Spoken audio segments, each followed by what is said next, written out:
افترى على الله كذبا او قال اوحي الي ولم يوحى اليه شيء ومن قال سانزل مثل ما انزل الله ولو ترى اذ الظالمون في غمرات الموت والملائكة باسطوا ايديهم اخرجوا انفسكم اليوم تجزون عذاب الهون بما كنتم تقولون على الله غير الحق وَكُنْتُمْ عَنْ آيَاتِهِ تَسْتَكْبِرُونَ وَلَقَدْ جِئْتُمُونَا فُرَادَىٰ كَمَا خَلَقْنَاكُمْ أَوَّلَ مَرَّةٍ وَتَرَكْتُمْ مَا خَوَّلْنَاكُمْ وَرَاءَ ظُهُورِكُمْ وَمَا نَرَىٰ مَعَكُمْ شُفَعَاءَكُمُ الَّذِينَ زَعَمْتُمْ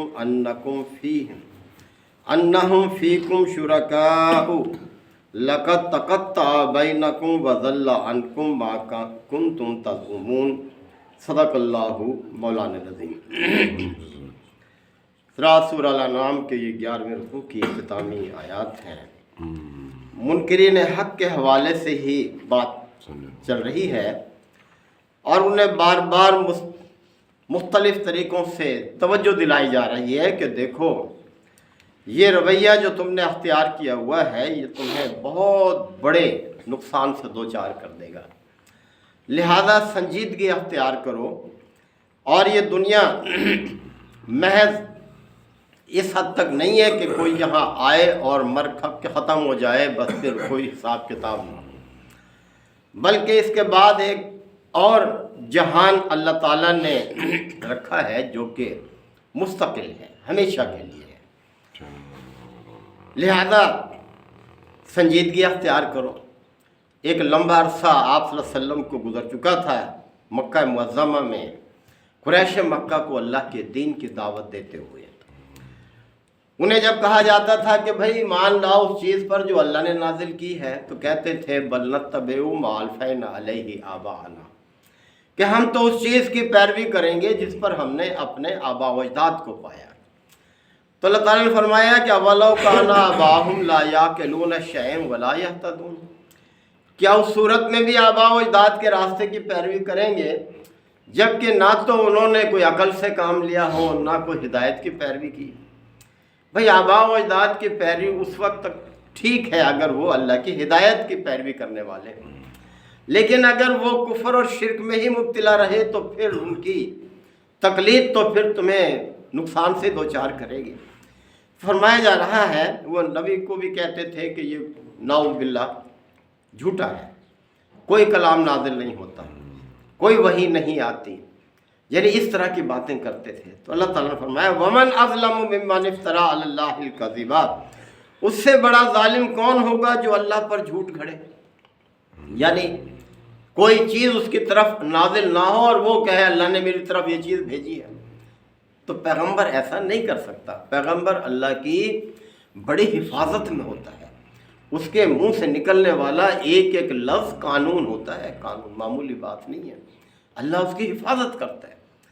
تو فرمایا جا رہا ہے کہ وَمَنْ أَظْلَمُ مِمَّنِ افْتَرَىٰ عَلَى اللَّهِ الْكَذِبَ، اس سے بڑا ظالم کون ہوگا جو اللہ پر جھوٹ گھڑے، او قال، یا یہ کہے اوحی الیہ، میری طرف وحی آئی ہے، ولم یوحی الیہ شیء، حالانکہ اس کی طرف کوئی وحی نہیں بھیجی گئی، تو اس سے بڑا ظالم کون ہوگا؟ ومن قال، یا کوئی یہ کہے سأنزل مثل ما انزل اللہ، کہ میں بھی ایسی چیز نازل کرا سکتا ہوں جیسی اللہ نے نازل کی ہے، اس سے بڑا ظالم کون ہوگا؟ تو پیغمبر ایسا نہیں کر سکتا جیسا تم گمان رکھتے ہو۔ ولو تری اذ الظالمون، اور کاش اے لوگو تم دیکھ سکتے وہ موقع، یعنی انسانوں سے اس موقع کو اللہ نے اجھل رکھا ہے۔ کون سا موقع؟ کہ جب منکرین حق کی روح قبض کی جا رہی ہوتی ہے تو اس وقت ان کی جو کیفیت ہوتی ہے لوگ اس کو نہیں دیکھ سکتے، اللہ تعالیٰ نے اس کو سب کی نظروں سے اجھل رکھا ہے اس کو۔ تو توجہ دلائیے کہ دیکھو ولو تری، اے کاش تم دیکھ سکتے، اذ الظالمون فی غمرات الموت، جب یہ ظالم سکرات موت کی حالت میں ہوتے ہیں، والملائکۃ باسطوا ایدیہم، اور فرشتے ہاتھ بڑھا بڑھا کر ان سے کہہ رہے ہوتے ہیں، کیا کہہ رہے ہوتے ہیں؟ اخرجوا انفسکم، نکالو اپنی جان، ہمارے سپرد کرو، الیوم تجزون عذاب الہون، آج تمہیں ذلت کا عذاب دیا جائے گا، یعنی تم کھیل تماشے میں ہی اپنی زندگی کو بسر کر بیٹھے، اور اب تمہارا آخری وقت آ گیا ہے، لہذا اب تمہاری جان ہم نکالیں گے اور تمہیں ذلت آمیز بدلہ تمہیں دیا جائے گا، عذاب دیا جائے گا، بما کنتم تقولون علی اللہ غیر الحق، اس لیے کہ تم اللہ کے بارے میں ناحق بکا کرتے تھے، ناحق باتیں منہ سے نکالتے تھے، کوئی دلیل نہیں، کوئی علم نہیں، کوئی سند نہیں، محض وہم اور گمان کی بنیاد پہ اللہ کے بارے میں جو چاہتے بک دیتے تھے۔ وَكُنْتُمْ عَنْ آيَاتِهِ تَسْتَكْبِرُونَ، اور تم اس کی آیات کے بارے میں بھی کیا تھے؟ بڑی غلط فہمی میں تھے، تکبر میں تھے، گھمنڈ میں تھے، یعنی اللہ کی آیات کوئی معمولی چیز نہیں ہوتی، اللہ کا فرمان ہوتا ہے۔ ایک نوٹیفیکیشن آ جائے دفتر سے تو جس دفتر میں آتا ہے کیسے اس کو پڑھتے ہیں، ادب سے اس کو نوٹ کرتے ہیں، ریکارڈ میں لاتے ہیں، فائل میں لگاتے ہیں، اور اللہ کا فرمان آئے انسانوں کی طرف کوئی معمولی بات ہے؟ یہ تو اس کی رحمت ہوتی ہے مخلوق کی طرف۔ مخلوق کو چاہیے کہ اسے سینے سے لگائے اور اپنے عمل کا حصہ بنائے، یہ ہے اس کی کامیابی۔ تو تم اس کی آیات کے بارے میں بھی بڑے گھمنڈ میں رہتے تھے، تکبر بڑھتے تھے۔ وَلَقَدْ جِئْتُمُونَ فُرَادًا، اور پھر اللہ تعالیٰ فرمائے گا جب روح حوالے کی جاتی ہے، اللہ کے ہاں پیش کی جاتی ہے کہ دیکھو تم آ گئے نا اکیلے اکیلے ہمارے پاس، دنیا میں تو بڑے جتھے تھے تمہارے، بڑے تمہارے وہ خود ساختہ معبود تھے جن پر تمہیں بڑا ناز تھا، تو اللہ فرمائے گا وَلَقَدْ جِئْتُمُونَ فُرَادًا، دیکھ لو اب تم ہمارے پاس اکیلے اکیلے آ گئے ہو، کما خلقناکم اول مرۃ، جیسے پہلی مرتبہ ہم نے تمہیں اکیلے اکیلے پیدا کیا تھا، وَتَرَكْتُم مَا خَوَّلْنَاكُمْ وَرَاءَ ظُهُورِكُمْ، اور تم اپنے پیچھے وہ سب کچھ چھوڑ آئے ہو جو ہم نے تمہیں دنیا میں دیا تھا۔ اب دیکھیں جب انسان جا رہا ہوتا ہے اس دنیا سے، کل بھی بات ہو رہی تھی ظفر صاحب سے کہ ایک لمحے میں انسان کا رابطہ ہر چیز سے ختم، نہ اس کا مکان رہا، نہ اس کی سواری رہی، نہ اس کا بینک بیلنس رہا، نہ اس کے گھر کے افراد اس کے کسی اب کام کے رہے، کیا ہے تیاری کر کے دبا کے آ جاتے ہیں، 2-4 دن افسوس کرتے ہیں، بس پھر ختم، پھر تو اپنا ہی حساب دینا ہے نا، خود ہی نمٹنا ہے نا آگے۔ تو اللہ تعالیٰ فرمائے گا کہ جو کچھ ہم نے تمہیں دنیا میں دیا تھا دیکھو سب وہ تم پیچھے چھوڑ آئے ہو، وَمَا نَرَا مَعَكُمْ شُفَعَاءَكُمُ الَّذِينَ زَعَمْتُمْ، اور اب ہم تمہارے وہ سفارشی بھی نہیں دیکھتے جن پر تمہیں بڑا ناز تھا، بڑا ذوق تھا، جو معبود تم نے بنا رکھے تھے، کہاں ہے اب وہ؟ کون ہے جو تمہارے مدد کو آئے، تمہیں چھڑا لے اب اللہ کے عذاب سے؟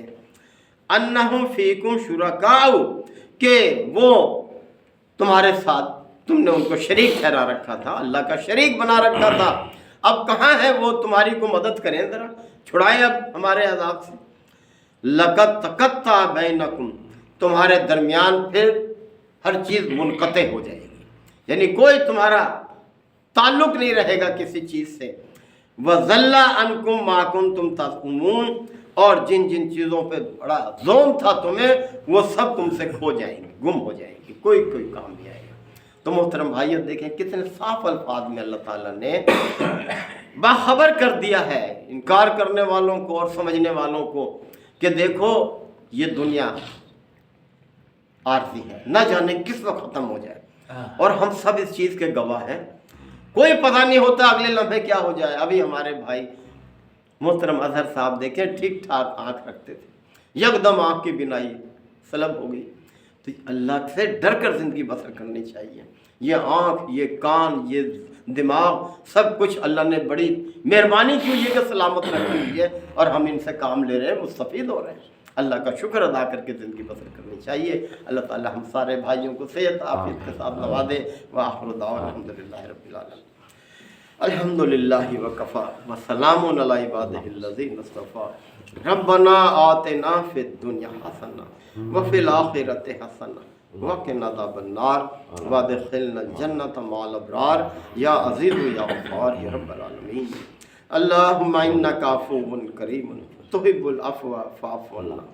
اللہم من احییتہ منا فاحیہ علی الاسلام ومن توفیتہ منا فتوفہ علی الایمان یا شافی الامراض اشف مرضانا ومرضى المسلمین یا قاضی الحاجات اقضِ حاجاتنا وحاجات المسلمین اللہم اعز الاسلام والمسلمین۔ اے پروردگار ہمارے بھائی اظہر قریشی صاحب کو صحت کاملہ عاجلہ عطا فرما۔ یا اللہ ان کی وہ بینائی واپس لوٹا دے، ہر چیز پر قدرت رکھتا ہے۔ یا اللہ ہمیں یہ سب اعضاء جو تیری امانت ہے ہمارے پاس، انہیں صحیح استعمال کرنے کی توفیق عطا فرما۔ ربنا تقبل منا انک انت السمیع العلیم وتب علینا انک انت التواب الرحیم۔ صلی اللہ تعالی علی خیر خلقہ محمد وآلہ وصحبہ اجمعین۔